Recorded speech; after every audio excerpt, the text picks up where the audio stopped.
My name is Joe Peroni, and this is the Rise Above Project. Today we're going to talk about what happens when a child does not get their needs met and how it affects them developmentally.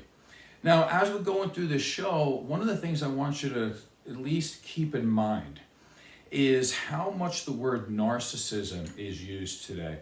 And then we can also throw around the words like narcissistic rage, borderline rage, and things like this. And if you go by what you're hearing out there and on podcasts and YouTube channels, it seems like everybody's a narcissist now. But when you really look at it, narcissistic personality disorder is relatively rare. I mean, you don't see it that often. So maybe it's something else. So I want to take a look at this today. And as you're listening to it, let's try to maybe conceptualize what's going on in people psychologically, instead of just labeling and throwing out words like you're a narcissist, you're a borderline, and everything else. Let's take a deeper look into this. Now, unmet needs in childhood leads to a child, their anxiety goes sky high, like right from the beginning. But this is not unusual. This is the same for everybody. Every living thing that doesn't get their needs met, their anxiety is going to go up, right? It's a fear response. So from there, then there needs to be some type of way to alleviate that anxiety. Now, the ones we're going to talk about today, there's 3 ways that children end up just blocking their needs. They can't get their needs met, so then unconsciously they decide, I don't need that. It creates too much anxiety with the desire and the need for those things. I'm going to say I just don't need any of that. So there's typically 3 ways a very young child going through their developmental stages blocks their needs. And then, being that they are needs, what they do is they try to rise above those needs. And to give you a quick example of that before we get into it, you'll see a lot of men, for example, that say, feelings and emotions, those are for other people. I don't care. I don't care about my feelings and emotions. I don't care about other people's. That's not a need. As long as I have a lot of money in the bank, I'm good. Or as long as I drive a fancy car, I'm good. Who needs feelings and emotions? Typically what you're looking at here is like, I see this a lot on these men's channels where somebody's bragging about their brand new car, and yet they're the most inconsiderate jerk you've ever seen. And when they try to brag about how great they are, I go, well, that's such a fatherless and motherless answer that they just gave. Because a car or money in the bank should not be replacing the fact that you're allowed to have feelings. So somewhere along the line, they blocked that need. And what that tells me is that in their life, they were treated in a certain way that made them say, okay, listen, nobody cares about how I feel, so I don't care about how I feel either. And by the way, I don't care about how anybody else feels. So but we'll get into that a little bit more. But let's take the basics. Children need love, they need attention, they need to be nurtured, they need to be reassured, they need consistent limits, they need discipline. And obviously, basic care, affection, secure attachment, safety and security. You name it, we all understand that kids are helpless. They all come into the world same way. Naked, needy, and fully dependent upon their caregivers. And that's just the way it is. They have a lot of needs, they need those needs met. However, if parents are overly punitive, if they're unresponsive, what happens is this starts to already raise the anxiety in a child, and they already start to develop an insecure sense of self. As they get older, they're going to look for a sense of self in other ways. Typically, it could be that Lamborghini, right? Like I kind of mentioned it before. And again, every living thing that doesn't get their basic needs met lives in anxiety, and they will continuously try to do things in order to alleviate that anxiety. And what happens is a lot of these people that don't get their needs met when they're very young, as they get older, they end up being human doings, right? Instead of a human being, because they're not okay with who they are. They have to constantly They crave the validation from other people. They crave the validation even for themselves, to tell themselves how great they are, because without that, they don't have anything, because they were never told they were good enough just being who they are. So the child, if they don't get their needs met, they will block their needs. Now, what happens is that they end up turning against themselves. And some of the ways that a child ends up turning against themselves, and they feel like they're just an annoyance in somebody's life, and they're not worth being around, and there's something wrong with them. And sometimes it doesn't have to be major. It could be relatively minor things. It could be parents saying, listen, big boys don't cry. Just be quiet. Nobody wants to hear you. It could be, leave me alone. I'm busy. You're bothering me. Just stay away. What do you want now? Do you need something else? And the truth is that yes, kids all need love, care, reassurance. They want to know that they're okay with their parents. They want to align with them. So the children block their needs emotionally. However, they still are trying to find indirect ways to get those needs met. So the child resorts to extremely complex psychological maneuvers. Why do they do this? It's to decrease their pain. It's to lower their anxiety. It's to take some of their power back. Unfortunately, it comes at a huge cost, and they end up having a negative relationship template, not just with their parents, obviously, or the caregivers, but ends up being with themselves. Because now they start to deny who they are as people, and then they only think that they're good doing something else. Again, we'll talk about it in another show, but they rise above their needs. But it's not really rising above. It's a compromise solution. It's the best they could do at the time, but it's still not ideal. These negative relationship templates end up working their way out. You could see it throughout their whole life. You see it with their romantic relationships, and unfortunately you end up seeing this negative relationship template when they end up going to a therapy office when they get older. So in a nutshell, the three psychological maneuvers are rejecting the self, rejecting others, and then really, unfortunately, and it's sad to say, but a lot of these people unconsciously, they provoke or they choose rejection from other people. And we'll get to that also. Actually, you know what? Let's just talk about it now, because somebody heard the word narcissism before and they're like, well, how does this connect? Well, a lot of times you'll see these memes too, and they'll say a narcissist will yell at you, scream at you, say negative things in order to make you say something bad to them. And now they own you. They brought out a negative part of your personality. They made you yell. They made you scream, so to speak. They made you curse at them, and maybe that's something that you don't do. And now all of a sudden they brought you down to their level. And somebody says, well, that's what narcissists do. Narcissists love doing that because they want to hurt people that way. Yes, but no, maybe. Again, it's a different conceptualization. Because if you're a young child and you don't get your needs met, and then you unconsciously say, I reject myself, I reject other people, and I'm not worth it, and I'm not lovable. And so what I want to do is I repeat to repair. I end up being in positions where I'm actually provoking other people to treat me poorly. In a meme, that's called narcissism. But in actuality, you can conceptualize it as something else. It's just a child who didn't get their needs met, tried to rise above that need by blocking their needs. So is that narcissistic in itself?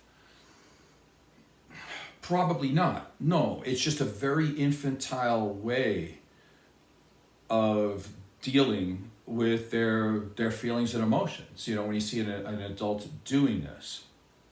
So again, let's go back to the beginning.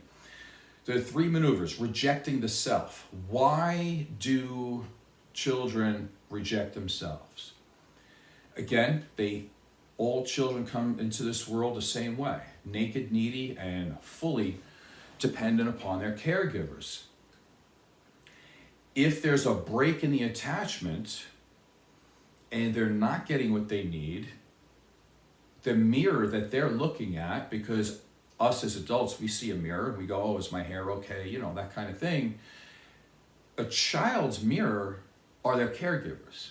And if their caregivers don't look at them with joy, with a smile on their face, with, oh, I'm so happy you're in this world. Oh, I want to take care of you.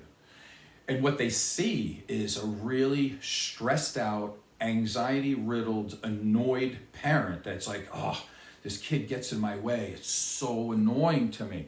You know, it's heartbreaking sometimes. I talked to a child this week, as a matter of fact. Very young.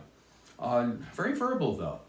And he said when he's at his mother's house, his mother has this friend who comes over. And they smoke marijuana together, and they throw the kid in the other room. And they do this. And he said, you know, after a little while of him playing video games and stuff like that, he'll go back out, and there's... He said that they drink a lot of beer, you know, and they're drunk. And the kid's scared to death, and he sits in his room and he waits until like the next day or two when his father has to pick him up. And it's like, okay, well, obviously this is going to create tremendous anxiety. And then the kid said something that is really disturbing.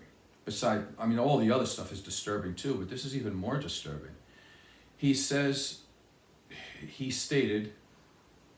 my mother makes me hate myself.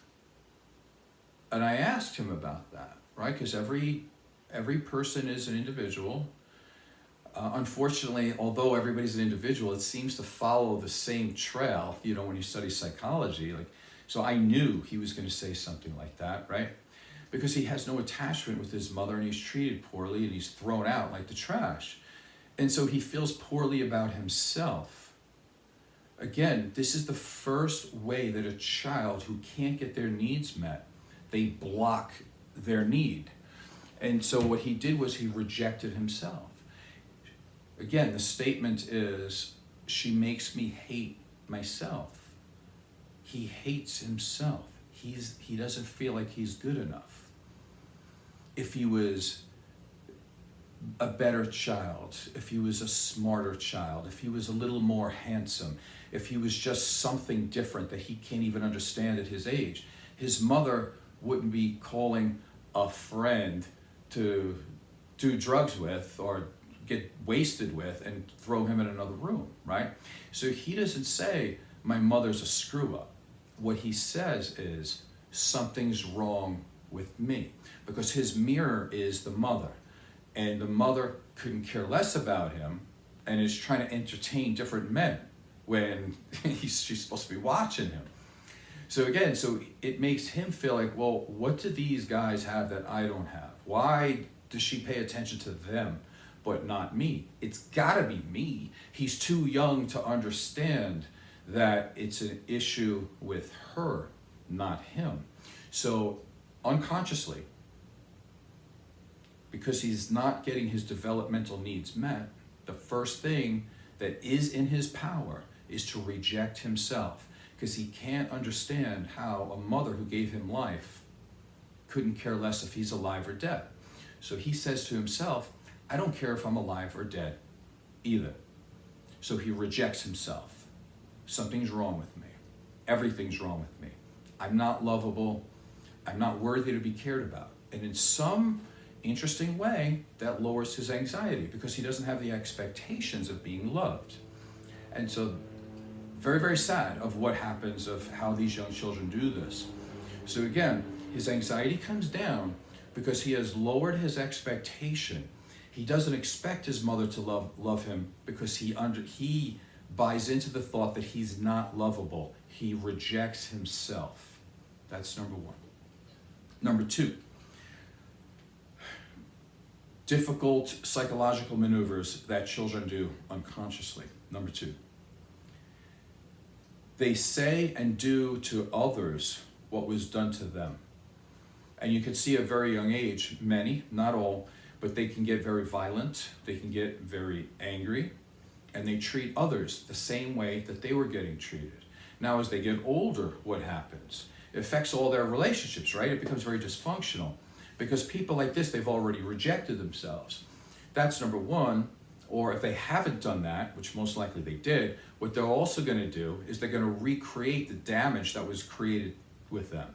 So they'll be in a relationship and they'll treat somebody with total disrespect, not caring about them at all. They might get physical with them. And what we're looking at here is that they align themselves with the powerful one. Right, so they're trying to be that powerful person that their parent was that did to them. So colloquially, if that's how you say the word, you could say that if you can't beat them, they join them. So with aggression, they start to take on the role of the person who rejected them and who was very powerful and domineering and just treating them poorly. They end up being that person. So if you're in a relationship and you see someone who's yelling at you, screaming at you, throwing things around, if you took a step back, what you could really understand is that it's almost walking through their brain in a museum. Because if you look, all of what they're doing presently is like a relic of what happened in their past. You know, that's how you can be compassionate if you choose to be, if you're with a partner like that. Because what you're seeing is that you could say, oh, you know what? I bet you that happened with their mother. You know, I bet you that happened with their father. I'm not saying it's okay at all, but I'm just saying you can conceptualize where it's coming from. Going back to the beginning a little bit of the rejection of self, because it's so super important, I feel like I need to say this again. If you're the type of person that's extremely critical of yourself, very shaming, very judgmental of yourself, in other words, you got this very harsh internal critic, and you say bad things about yourself. Oh, I can't do this, you can't do that, you're unsuccessful. Again, it's a rejection of self, but that's not you. You were not born that way, right? You're born with the fear of falling, fear of loud noises. Everything else was injected into you from your environment. When you are very critical of yourself, we call this using the devil's tools. In other words, your caregiver who treated you poorly, who was judgmental, critical, and shaming, you end up using those same words in the same sentences and the same type of voice that they did, and you use it on yourself. Again, if you can't beat them, you join them. So again, you can't really understand unconsciously of why a parent could treat you like that, so you end up joining them saying, you know, I totally agree. I'm a screw up and I'm a loser, so I'm going to shame myself. I'm going to guilt myself. I'm going to put myself down, because that actually keeps the relationship with the parent in a sense, because you're like, I agree with you. I agree with you. I don't know what you would do with me, but I am such a loser that it's okay to shame me, right? And again, very, very sad, very, very sad. So again, people reject themselves, and then they end up rejecting others. And the third one that's really important is that they tend to choose or to provoke a partner into treating them the same way that they were treated. Now, this becomes very interesting, because if you try to treat somebody with love, care, and respect, what you create sometimes in a person that has not had their developmental needs met in childhood, it's going to be a shock for them. You're creating a harsh dynamic. There's this massive dichotomy. Let's say it like that. Okay, so anyway, so you're creating this difference that they're really seeing now. So in other words, somebody treats it with love, care, and respect. What that can do, it increases their shame. It increases their anxiety. And it could actually, again, re-trigger their pain of their original deprivation that they experienced in childhood.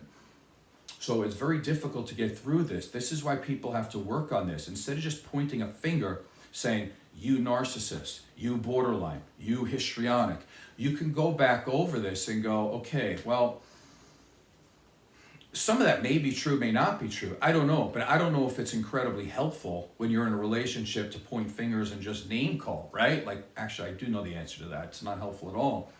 It's probably much more helpful to look at the developmental needs that weren't met in childhood, and then you can trace that through and see how it comes out throughout their life and through their adulthood.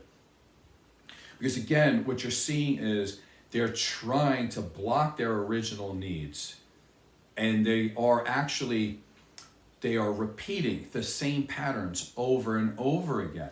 And if this is a little bit hard to remember, because it's actually quite complicated. That's why you get these YouTubers just going narcissist, because they just want to say easy stuff. But it's so much deeper than that. But part of the way that we can kind of conceptualize this, again, there's at least 3 ways where people try to rise above their needs, but we're not talking about that today. Today is just how it starts in childhood, how a child within themselves says, I don't need those. I am a living thing that has no needs. I don't need those. And again, that compromise solution comes with a huge problems, and it affects their whole life. So we can narrow it down. When you see a person like that in adulthood, they tend to pick people that reenact that same trauma over again. So they pick people like that. They also project that. So if you treat somebody nice, they'll say, oh, you treat me poorly. It's like, what are you talking about? The way they treat people, they put it on other people because they can't see it on themselves. So they'll say a person who treats them good, again, creates that dynamic, and it creates a lot of emotional turmoil inside them. So what they'll do is they'll project the negativity on somebody else. They'll say they're the ones who are doing it. They won't take responsibility for it. Again, is that narcissism? Is it borderline? Yes, it could be. But how about we have a real intellectual conversation about where all this came from, right? So they pick, project, and the third P, to make it easier to remember, is they will provoke it. So in other words, if they're used to being treated with disrespect and not being cared about, and they need to have some level of control or power in their relationship, they talk down to people. If somebody acts as nice can be, what they're going to do is they're going to try to provoke it, because then they have a real reason to be angry. So they're looking for a reason to be angry because that's what they're used to. So if they do make somebody or encourage somebody to all of a sudden lash out at them, then they go, look at you, you're the bad person.